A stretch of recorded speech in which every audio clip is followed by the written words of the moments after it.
The Disrupt Education vlog can be found on YouTube. To hear it in podcast form, search Disrupt Education on any of the following podcast platforms: Anchor, Apple Podcasts, Google Podcasts, Breaker, Castbox, Overcast, Radio Public, Pocket Cast, Spotify, or Stitcher.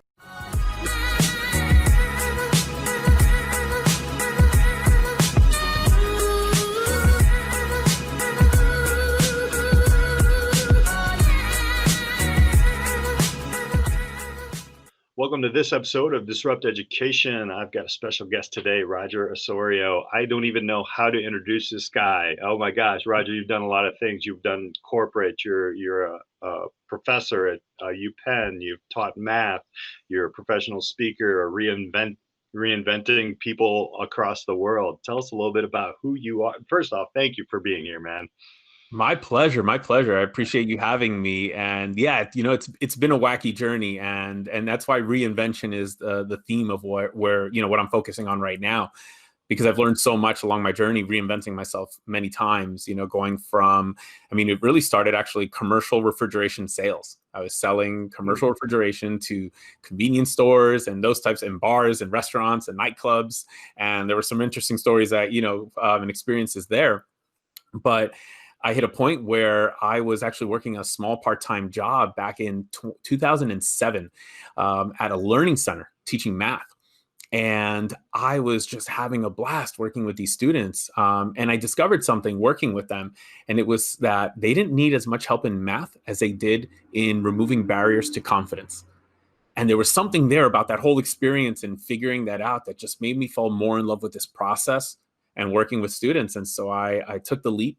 And I left that corporate job, in the commercial refrigeration sales. And then from there, decided that I needed to go back to school. While I felt that I had some good initial luck and, a nice start in working with these students, I didn't want to presume that meant that I'd be awesome forever and that I'd be the greatest in the world at this.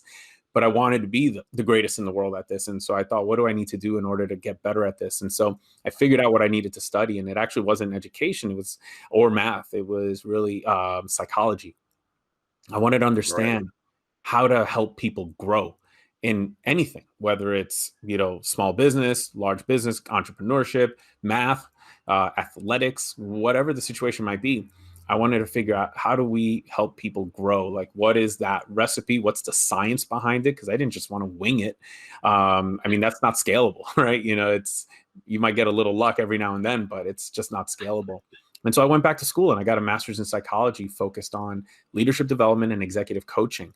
And then from there, once I graduated, took me a little bit, but I landed in a consulting role at a school district where I found an incredible superintendent who absolutely just had all this faith in me, and for the right reasons. He goes, I know that you've never consulted in schools. I know that you don't have any credentials for teaching math or teaching for that matter, but I know you've done it. And I know you bring all this crazy excitement, and you bring this different perspective that comes from psychology. And so I'm going to give you a shot here, and I'm going to give you a 1-year contract.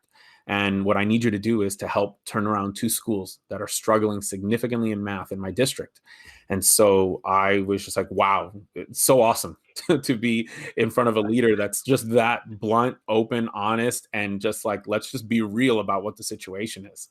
And so, long story short, I got in there and I started working with the faculty.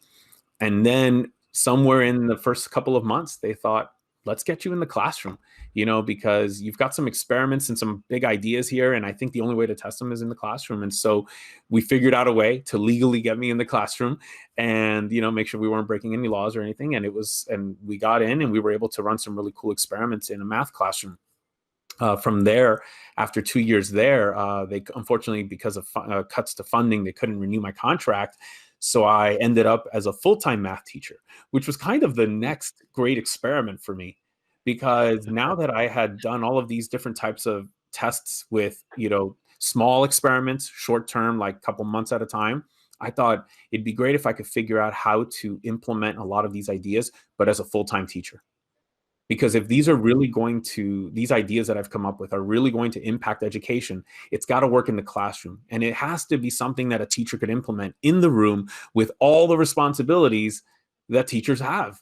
I mean, because it's not just teaching as like, I'm Right. sure I know I wished it was, but I learned that it's not. I learned that it's hallway duty. I learned that it's lunch duty. I learned that it's like all these different things that I had to do in addition to preparing for my class and delivering a great performance in the classroom. And so just going through that experience, I was able to figure out how to apply these to teachers. And I spent 2 years teaching at an all-girl private school. And it was just in a middle school, and it was amazing. So difficult obviously, I'm sure anybody listening who's interacted with this age group, it's so difficult, but Yeah. also so rewarding and so incredible. And even more rewarding for me because these were young ladies, and I happened to already going into this experience have like my own thoughts around like this issue with people being almost like raised to believe that, well, boys do the math stuff and girls do other stuff, like literature, English, or whatever. And I was like, I don't buy that. And I never bought that. When I was working at that learning center, that was one of the confidence issues, one of the barriers that I ran into that I had to remove when I worked with, high school girls. And so I thought, well, here I've got a group, not in high school yet. Maybe not all of them have yet been, like poisoned by this terrible thought, this limiting belief, and maybe some have, but it's still early enough that I could do something about this. And so that's for me what made it such a rewarding experience. But that was like, my journey into the classroom specifically. And then from there, went to corporate where I got to spend time with IBM, and they recruited me actually right out of the classroom. And I was there focused on executive coaching, training, and really the mission that the executive who hired me and recruited me gave me was to help drive entrepreneurial mindset in the company. And that's what I was doing even in the schools that I was working with, because I was trying to empower teachers with a mindset and a process, because it's not just a mindset. You got to have the process and the tools for being able to take their ideas from concept to creation. And inside of schools, I think it's like, if you could do it in a school, you could do it anywhere, because chances are in a school, you're probably not going to get all the support you'd like. You're not going to get the funding, all of those things. Whereas at a company, if I find the right people and I build my network, I can get an executive to, shell out some money to get my idea off the ground at least. But in a school, Right. I'm probably going to have to bootstrap my way through that idea. I'm sure, you can relate, you know what I'm talking about. Oh yeah. Oh yeah. And, so I thought, look, I did this over there. And he's like, please help us do it over here. Because a lot of people will say, oh, my idea, it didn't take off because nobody approved it. And that executive was like, that's just not a good enough answer. Like, that's not a good answer. We can't just say no or back down or quit on things because we didn't get the approval. And so I said, oh gosh, I did this like with, in schools, and we had no budget. He's like, teach people how to do that, please. Teach people how to think that way. And then what the process and the tools are in order to drive that kind of activity. And so as weird as it sounds, it was actually a perfect segue, a perfect transition going from working in a school to then moving to IBM. But I was also teaching classes at IBM. So I still had classes. I was teaching classes that I would spin up on leadership, on success strategies, coaching, like because people wanted to learn executive coaching. And so I taught a lot about that. And it was an awesome experience to be able to do that. And they were often asking me, like, what was it like to teach middle school girls? I go, a lot harder than teaching all of you guys. You all are easy. I mean, sometimes you do act like high school children and middle school kids, and they laugh because they know it's true. They know it's absolutely true. But I go, you all are easy. Working with adults, the easiest thing in the world compared to working with middle school girls. And so if you could teach, high school, middle school, all that, and this is for all teachers out there, I promise you can go teach executives, at any company, and you'll think this is it. Oh my gosh, this is so easy. Because let me tell you, no corporate trainers, or very few, have really good classroom management skills. Like they don't know how to tell them, put your laptop down. I did know how to do it, because I told plenty of middle school girls, close your laptop down. Did the whole stare down. I'm going to wait. Like, I'm not moving from here until that laptop is closed. And we could do this. Like, well, I'll stand here as long as I have. I did the same thing at IBM with IBMers. Because you know what? It's not that they're bad people, they're not bad people or rude or anything. It's just that normally that's just nobody challenges them that way. And I'm Right. like, look, Yeah. my mission here is to deliver maximum value for you. I do not want to waste your time. I want to give you the most return on this time you're investing here in this class. And I know your time is valuable because you could be in meetings, you could be doing your projects, work, whatever it is, calling on clients or whatever it might be. So Yeah. I am not going to waste your time, but I will waste your time if you've got that laptop open. So I'm going to wait right here until that laptop gets closed, and then we'll start the session. And we would do it, and it was really cool because people would eventually do it. And then, you know what? We all had a great time, and it was a great session, and, you got the value. So even at IBM, it wasn't that different from working in high schools and middle schools. But the last thing I'll share, which I think you and I are going to connect on for the rest of the conversation, is this other experience that kind of overlapped both teaching at the middle school and working at IBM. And it was Startup Weekend. It's an event that is 3 days long, happens on weekends, of course, Fridays through Sundays. And these events happen all around the world. And it's for aspiring entrepreneurs or experienced entrepreneurs to come in and learn how to take ideas from concept to creation. And so they come in, they go through the process. There's a facilitator, and I was that facilitator. And so I became a facilitator for this awesome organization. And I was able to facilitate over 50 events around the world for Startup Weekend.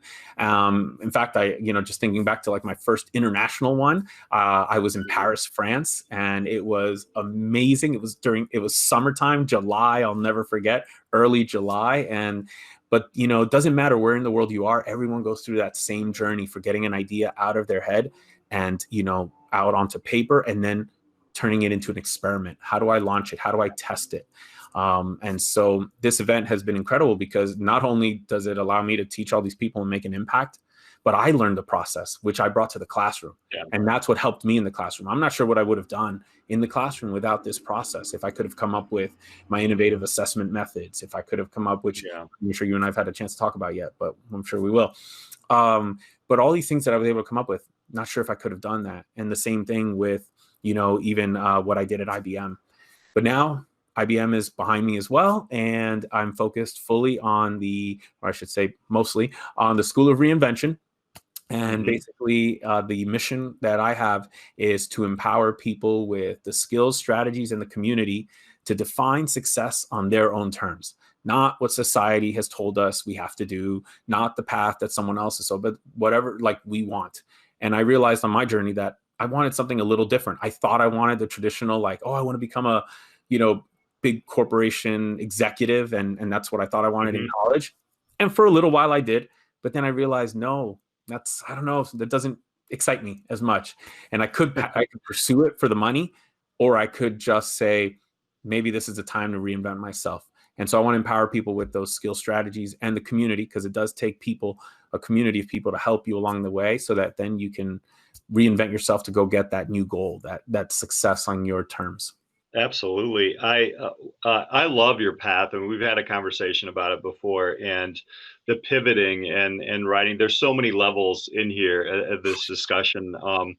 As educators, it is very difficult, and it's refreshing to hear, quote unquote, an outsider. I don't want to label you as an outsider, but you were coming into an instance where it's very difficult to do that, even in a private school setting, public school. It doesn't matter. We're very bold-headed people as educators. Man, there's so many levels here. I wanted to think about, okay, so we are taught so different as educators than if I listened, and I actually did check out, and I'll throw all your credentials up there, but if you look at your classes and you look at the leadership and the reinventing, that should be taught to educators, honestly. You can kind of see the list, the psychology and understanding the human and those types of things. Those were never part of my education as a teacher, coming into education. I learned those things on my own.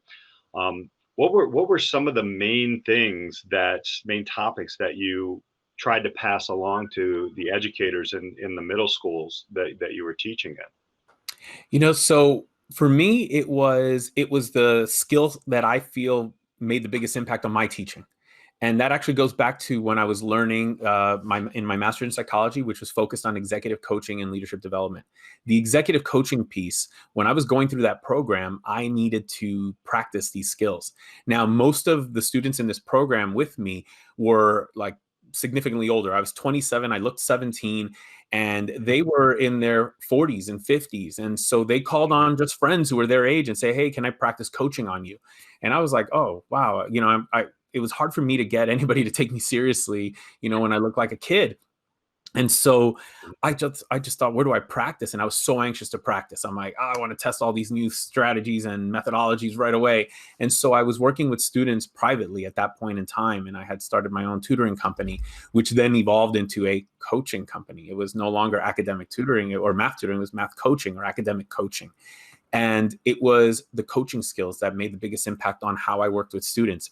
It's where the biggest transformations happen in the shortest amount of time, because coaching taught me how to remove those barriers much more quickly, because that's what it's really focused on.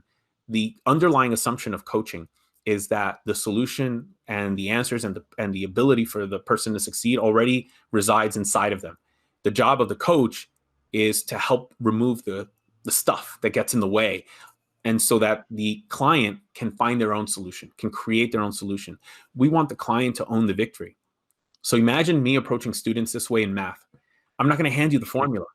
I'm going to walk you into that formula, but you're going to be the one who walks in the door, not me. I'm not even going to open the door. I'm just going to present the door to you and get you to turn that doorknob, walk through, and then realize, wow, that was it? I go, yeah, I know. Tell me about it. Not as exciting as, we all thought, right? The world makes you think math is the scary subject and only the special few with the math genes get.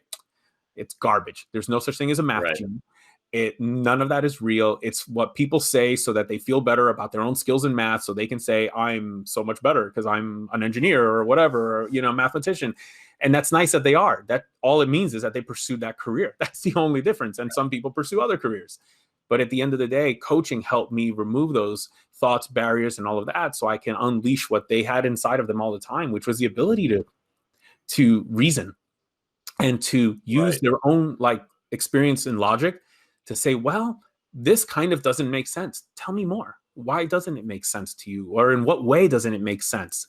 Those kinds of questions got the students thinking, well, I don't know. I'm probably wrong. Maybe you are. I really don't even care. Go ahead. What do you have on your mind? Let's go. And so you do that. All of a sudden, a student walks into it and realizes, is this it? I go, I don't know. You tell me. Does that make sense? This is what a coach does, by the way. Coaching can be very annoying because we're never going to give you the answer. We're never going to tell you the answer. And a good coach will never tell you the answer. Even if, he or she knows the answer, we shouldn't give you the answer. And so it's because we don't want you to be dependent on us. And in that same way, I approach students. So when I worked with teachers in both the high school and the middle school, the number one thing I wanted to impart was this ability or this skill in asking better questions. Because I thought that if nothing else, all right, maybe some of my wacky assessment ideas might be a little harder to teach and pass along in a short amount of time, that is, because I was even running some of those experiments in the process.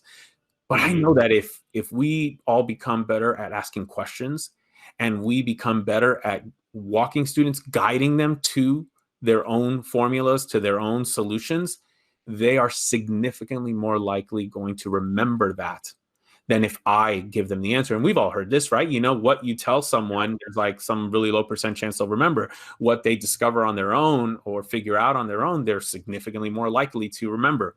So I knew that if I didn't give you the formula and you walked into it on your own, you were already, if nothing else, way better, more likely to remember it. And if you could remember it, you might be able to do it again. And if you could do it again, then you might be able to do it on a test. And so I already got you a lot farther in this way. But in the process, there's something really cool that happens. And it's the confidence. It's it's like hey, this is fun. Not fun, in I'm going to pursue math for my career fun. And that was okay. I'm like, I really don't care if you pursue math or not. I want you to pursue whatever fires you up. Because who am I, as someone who's reinvented myself so many times and stopped listening to other people on what success is?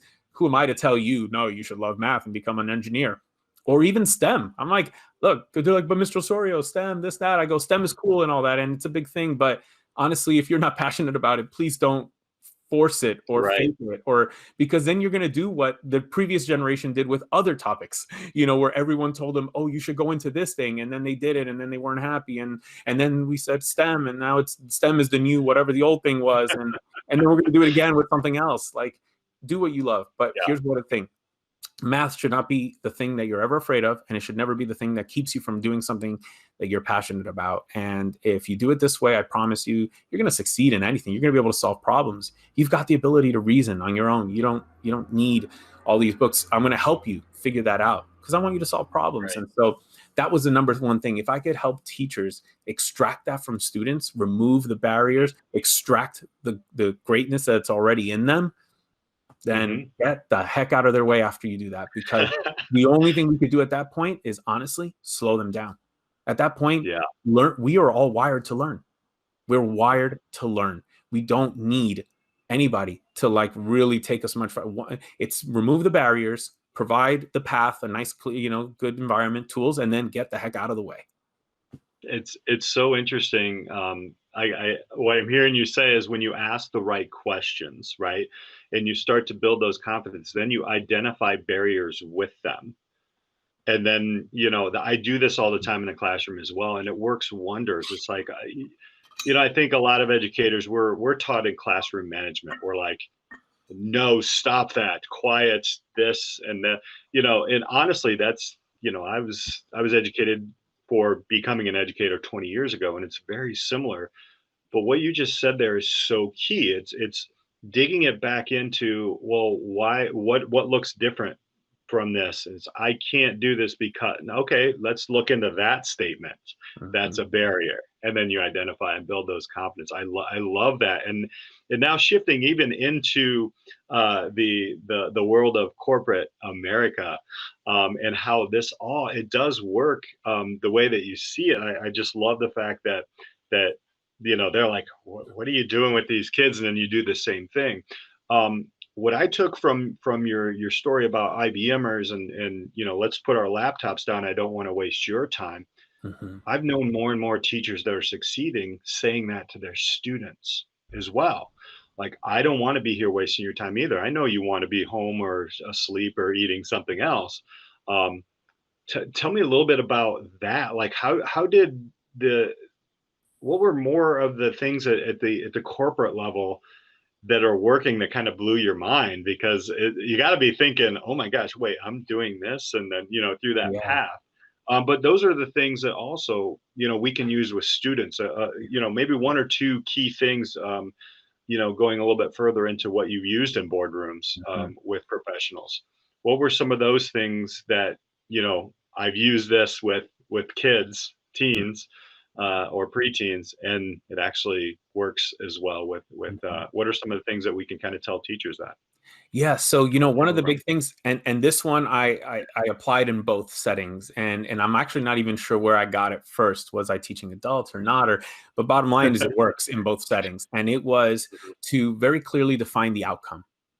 What is the outcome of this time that we're spending together? What do I want to get you to at the end of the day? Because we're constantly making decisions. We're always deciding. And we're deciding, we're looking at what our options are, and then we make a decision on where we want to put our attention. And our attention is going to go to the best sales pitch. And unfortunately, sometimes a better sales pitch is social media. Sometimes it's YouTube. Sometimes it's Netflix. And it is what it is, right? Sometimes it's email. And so in the corporate setting, and so or social media there too. And so it's all about, I got to sell you. I got to constantly be selling you. And this is actually an idea that actually first formed when I was working with students. Because when I was in the high school consulting, I had it was an alternative high school. And so we had students that were just slightly a little bit older, for whatever reason, were off the normal path, and they had dropped out or been expelled or whatever. And now they were back. And I felt that, I got to give you a compelling reason to be here. I got to give you a compelling reason to learn math. Because otherwise, why would you? Shoot, why would I? if nobody gave me a good reason, I'd rather not do it. And so that's where I started thinking about outcomes.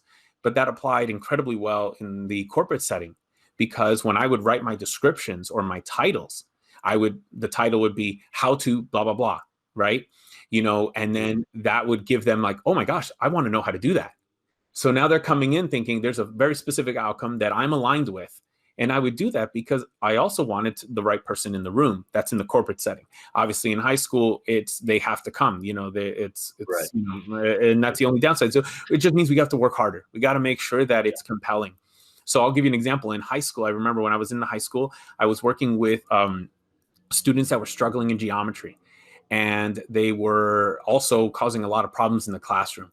And so the experiment I ran was I went to the teachers that had some of these students that were really struggling and also causing a lot of disruption in the classroom.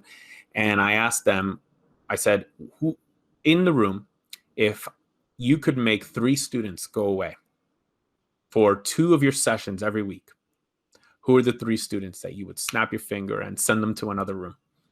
And so they gave me their 3 students. I go, I'm going to take those 3 students twice a week, because I know that the only thing standing in their way from participating effectively in your classroom, successfully in your classroom, is that they're behind. They're behind. Mm-hmm. So it's hard to connect or even care about whatever the heck you're selling right now. So I'm going to start working with them ahead of behind the scenes. So I'm going to take them away, which is not really hurting them, because let's face it, them being here, they're not picking up any of this anyway. So let me give them something of value, something that's going to make them feel better, because right now they feel pretty crappy in your room, and they're going to pay that back by helping you feel crappy too. So, and that's, I get that. I totally understand where they're coming from. I think adults would do the same thing. And so, we're not better in this way. Like, we're going to do the same exact thing if there's this conflict going on. And so the same, so we pulled them out, and my mission was to start working with them and all of that. Now I've got them all in a room from 3 different classes, all at the same time. So it ended up being, I think, about 6 to 9. I really don't remember, but because I think I got 3 different classes, 3 students in each, and I made a little group of 9 of the toughest students. And then I had to sell them on geometry. I had to sell them on this thing, because I knew, look, I got them here, but now I got to deliver. And if I don't get their attention, this is not going to work. This is not going to work at all. And so I said, what I'm going to offer you is a way to learn how to win any argument you ever get into with mom, dad, friends, teachers, adults, police, authority. I don't care who it is.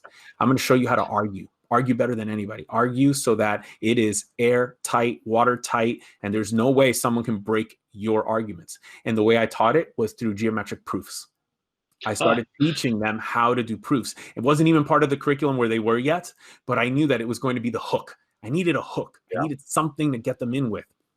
And so we started doing proofs, not in the textbook, not that textbooks are bad, because I actually like textbooks a lot. So I have to state that. I'm a big fan of textbooks. The old ones too. Like I love the old ones. Yeah. They're thinner. There's less cartoons in them, so they're a lot thinner. But that's just like my own thing. But I was like, I have to real world. Like, I'm going to throw something up on the board. We're going to talk proofs. We're going to talk it out.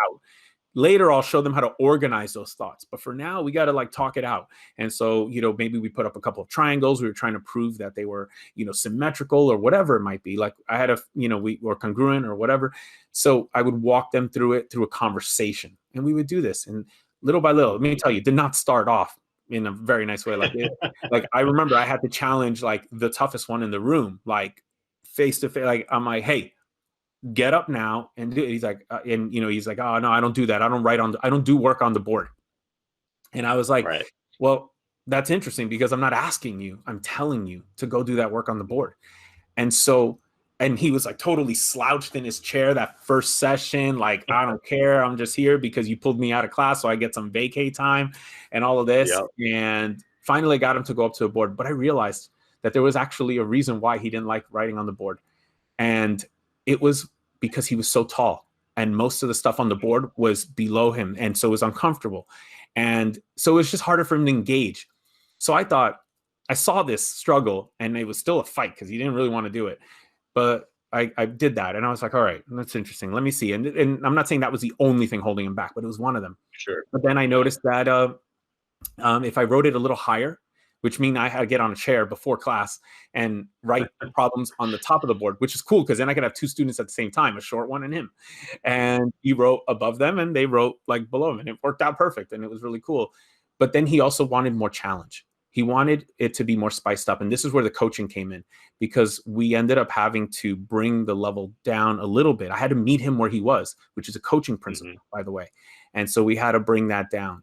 But again, I don't want to go too much into that because I could do that for like an hour or two. But the idea was I had a hook, and the hook was that there was an outcome. And the same. So at IBM, I had to have really engaging, exciting outcomes. And then I would draw in the people, and they would be committed, fully like engaged and into it. And I realized, wow, we could take a lot of workshops at IBM that right now suck. And they don't suck because they suck as the workshop. They suck because they're marketed incorrectly. That there's not, it's like, they say digital marketing 101. No, nobody wants to do that.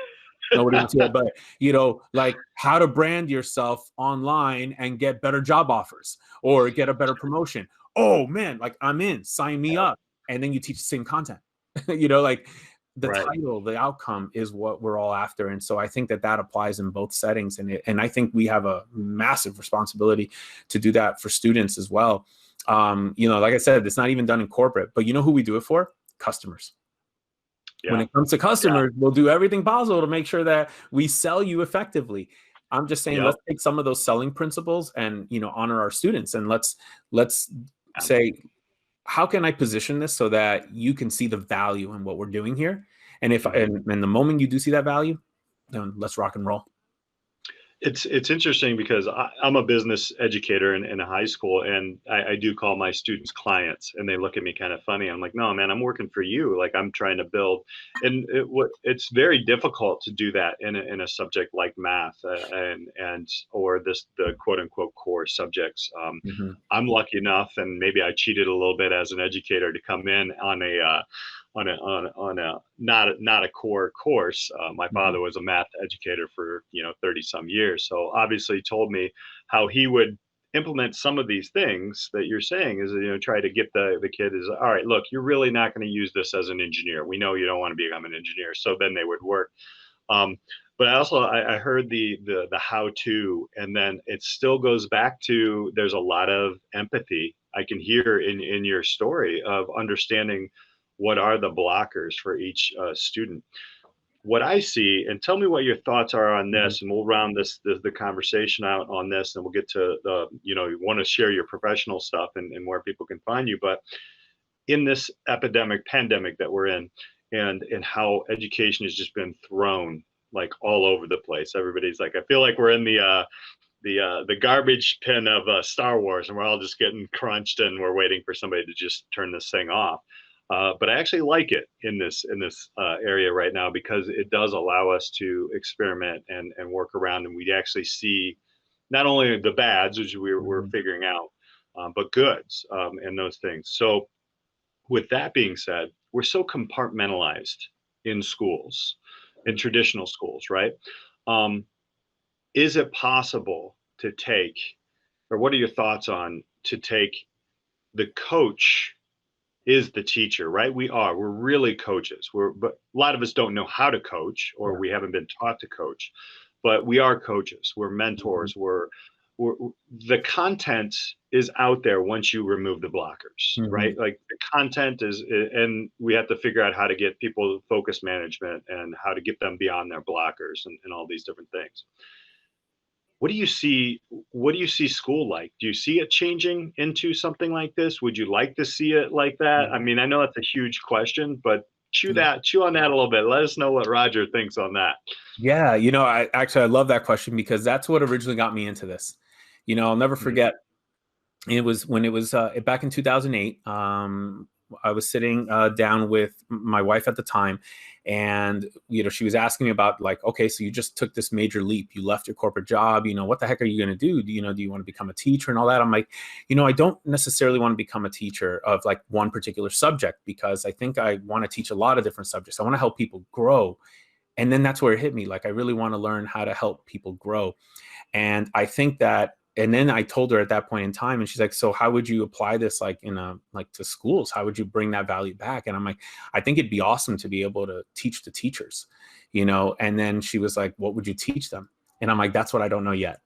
I don't know yet what I would teach them, but I want to go figure that out. I want to go learn and figure out what it is, because I've had some luck, but I don't even know why. I don't know what it is that I was doing right. I think I just had some really good experiences leading up to that point that allowed me to have some nice beginner's luck. And that's all I will ever call it, is beginner's luck. And that's when I learned, and as I started to learn coaching, I realized that's what I want to bring to schools. That's what I believe will change everything. I think you're spot on. I think that there are things that teachers aren't being taught. And I don't even want to say that the things that they are being taught are the wrong ones, because honestly, classroom management was one of the things I had to learn. And I learned it from working with teachers who knew this, and they already knew how to do this, and they were so good at this. And I borrowed some of those strategies, by the way, and used them elsewhere, because they work with adults. They work when I'm on a large stage talking to thousands of people. I was able to borrow some of those classroom management skills. And I mentioned earlier, sometimes I had to get the adults in line at IBM. And so, or anywhere, wherever I was teaching at the moment.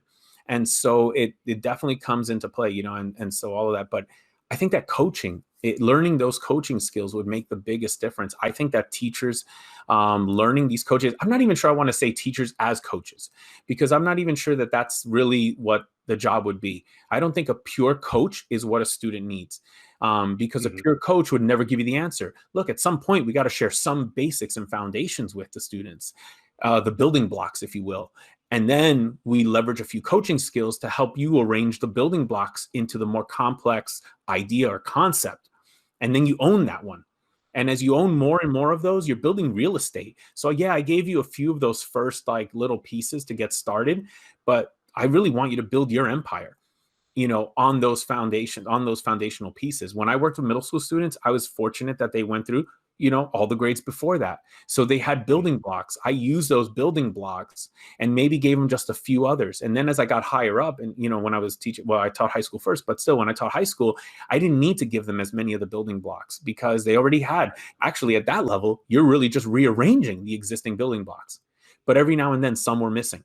And coaches know how to meet the student where they are, or meet the client, I should say, where they are. And I applied that to students, and then figure out, okay, what is the real issue here? What's the gap that needs to be filled, so that I can then bring you back up to where we are.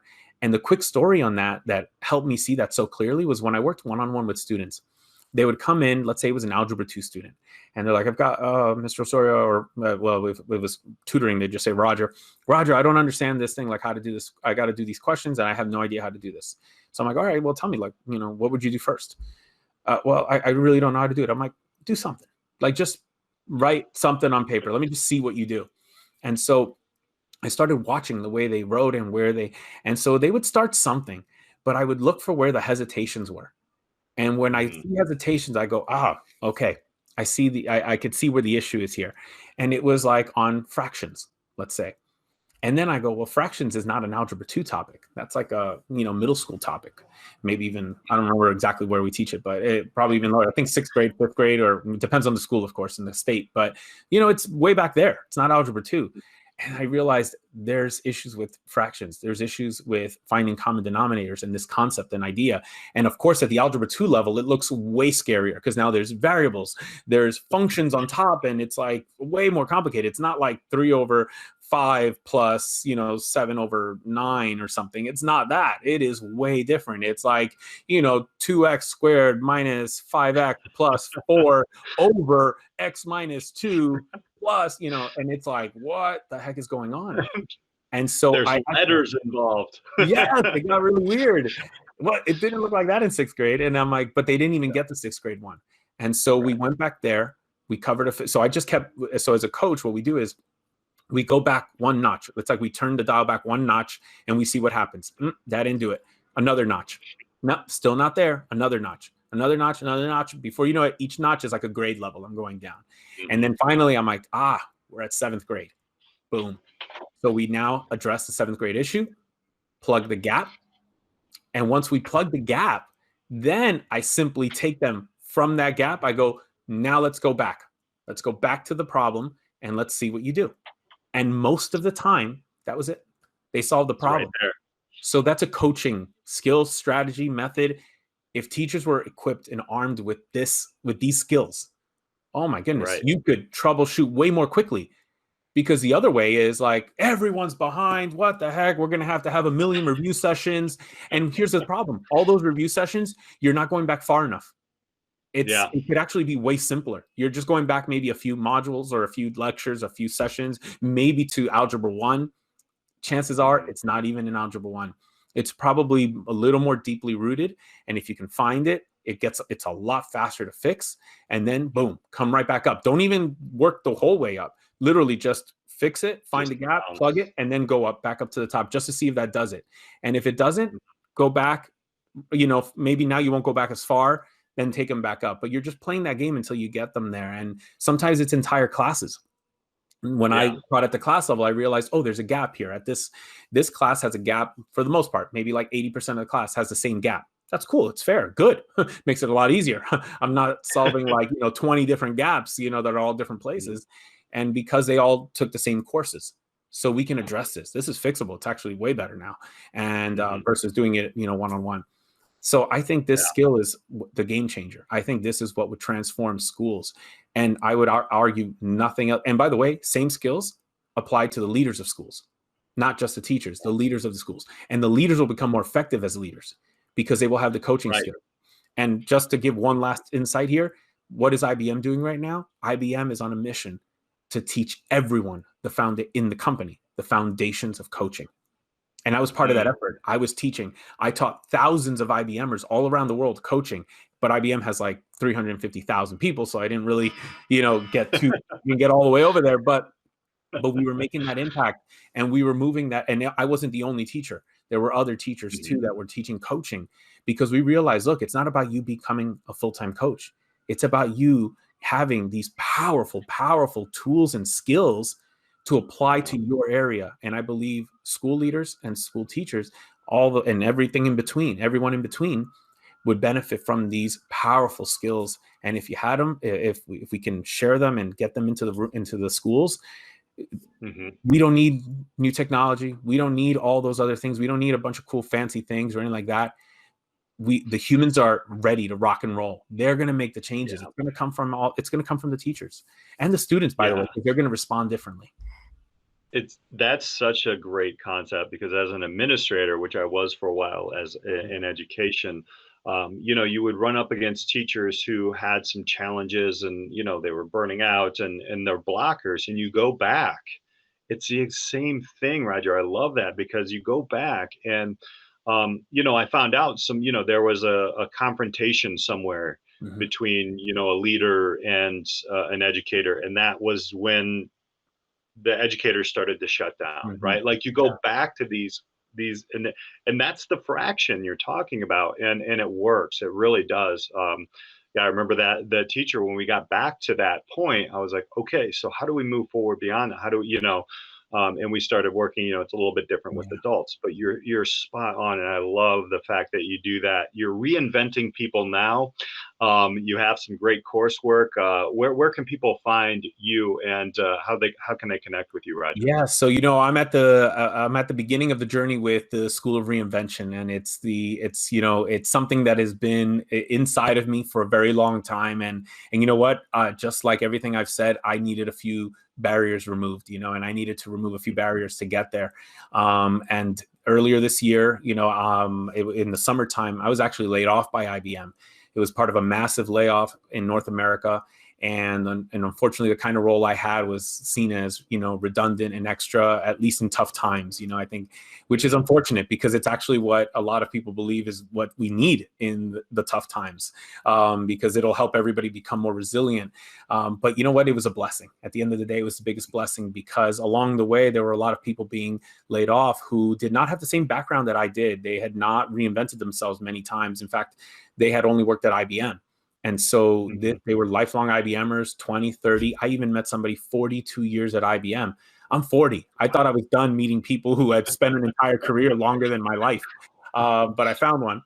And these were the folks, unfortunately, the majority of the folks laid off. And so somebody inside the company who was one of the leaders in the coaching world and was really sad to see me go said, I'm sad to see you go, but I'm not worried about you because I know you're going to figure it out and you'll probably do even bigger and better things right away. But here's the thing, I'm a little concerned about some of our fellow IBMers who this is the only job they've ever had. They've never reinvented themselves. And so she Hmm. challenged me with something. She said, Roger, I want you to serve them. I want you to spend your last 30 days at the company serving them. Find the way to add value, teach them the skills, teach them everything you can so that when they get out there, they're not going to be down. They're not going to be out. You're going to help them get back up. And once she gave me that, I realized this is this is what I want to do. Yeah, this would be the greatest legacy, the greatest impact to make on the way out. And that gave birth to the School of Reinvention. And so I'm so thankful for, for this mentor, Jennifer, who shared that message with me and actually, gave me that mission and said, go solve this problem right now. And in the process, these people who believed in me and placed their trust in me. And then I launched this company, and we started off with a mastermind. And now I'm getting ready to launch my first digital class called the Keys to Time Management. And I'm so excited about this because it's one of the workshops that I've been teaching at IBM, University of Pennsylvania, Sarah Lawrence College, and I'm now booked for a few other places to teach it.